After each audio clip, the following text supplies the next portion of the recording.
Peace to you, the audience and listeners. Welcome to Millennials Adulting. I'm Eve. And I'm Marie. And of course, I have children yelling in the background, so that's fun. Hold on. Hence the adulting part, you guys. Heavy on the adulting part, being the adult in the room.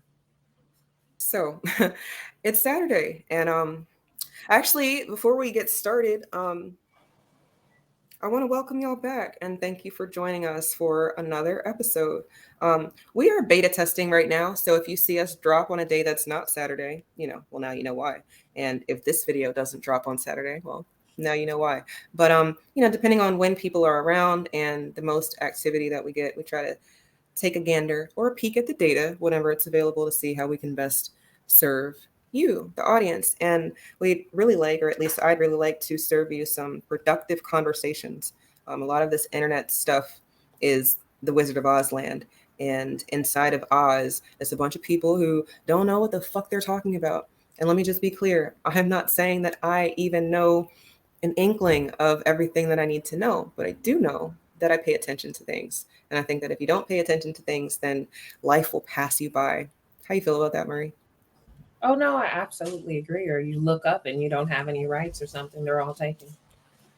So I think it's important to be aware of what's going on. I know people all the time are like, "Well, I don't really care about politics," but politicians take an interest in you, and most of the things they think in politics oftentimes are human rights issues. But it's easier to say politics so that you can kind of steer clear of it or ride the fence or keep your job, depending on what your opinion is. I think that politics is very scary for a lot of people.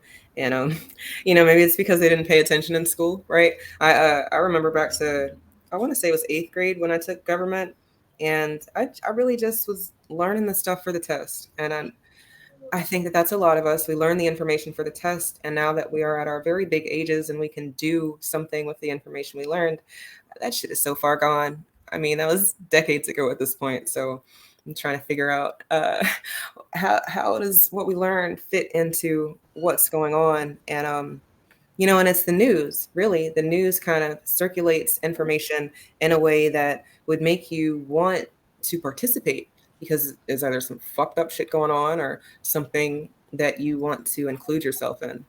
And right now, I think that the way that the current climate is in our country, we we specifically Americans are being told that we have a duty, and then specifically, what's the duty?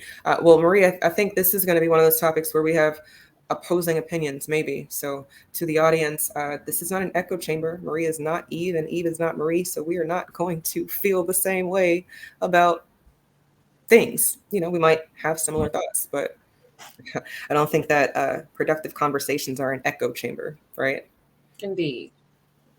So in the news, and if you look, a lot of us don't even watch the news anymore because it's either super depressing or it's just the same thing over and over again. That it drones on and on. Sometimes that we take what they're telling us is the news, and then we become desensitized because we've seen so much.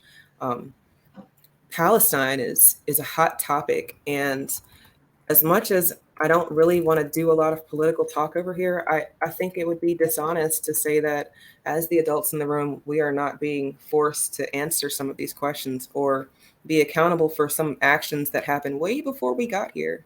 Do you see that happening, or is that just over here where I'm at? I think overall that there's a generation of people that I even think just as where we are as millennials, it has more to do with the boomers and the Gen X generation, and where everything right now is just the aftermath. This is the fallout from all of the decisions that they've made that have disrupted our economical system and just caused issues globally. So to some So degree, I think there was a lack of accountability, and now everything is coming to fruit. for sure, for sure. So America is the land of the free, right? The land of milk and honey, the place where everybody can go find the American dream. And then, we find out that America was providing the weapons or funding, these crimes against humanity, essentially, right?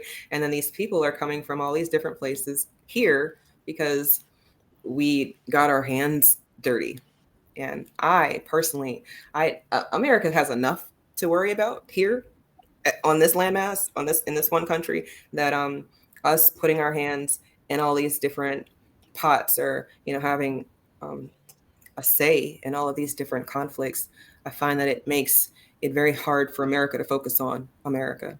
But I think you have a little bit of different thoughts about that. You want to go into them? I mean, I think that's the thing. So like, it's like, should we mind our business? But it's almost like right now, I feel like we're in a situation where it's time to pay the piper, right? So yeah, we should mind our business, but we should have probably minded our business, 10 years ago, 15 years ago, in 2014, in 1948. And when I say mind our business, like maybe we shouldn't have been sitting with Britain, like, let's carve up some shit that we don't own. Let's carve it up and give it to, these Ashkenazi